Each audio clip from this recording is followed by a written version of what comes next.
Perfect. Just talk about the defensive effort today. I mean, you gave up the 2 ones at the end, but were you, compared to the way it went last year, were you proud? I mean, just talk about what you did. It makes you sick. When we dropped the ball on offense, it made you sick. The game should be over.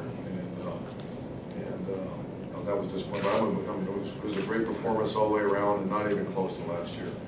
Effort at one point was a problem in last year's game. Since that day, their effort hasn't been a problem. We had some execution errors over the year that you're going to have in football. But let me assure you, there's no effort issue in Ohio State. Grant, by the way, Durant Grant, is that a serious deal? No, I don't believe so. Left front, Bill? And Curtis Grant should be back next week. We could have played him this week, but didn't need to. What's that?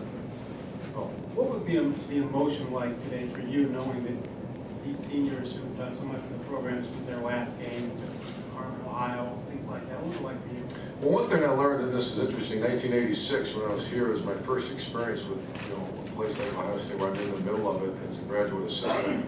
And I would see, I used Jim Lachey and Archie Griffin and all these great players come back and be a part of this program. And it's funny, I would notice that the ones that were part of something special were always back. They kept coming back, they kept wanting to be around. And then as you grow a little older and become more experienced, the greatest thing that happened today is every one of those players in that locker room is going to come back now and be part of this, because there's going to be a special place for them around that facility and what they've done.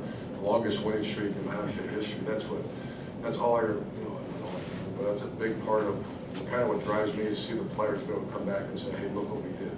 Because I saw it.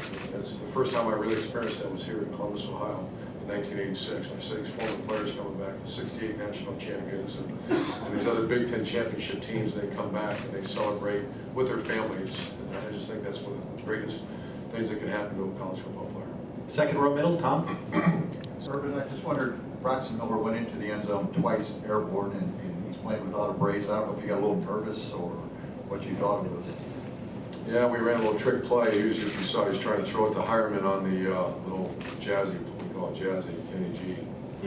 I did not come up with that, Herman did.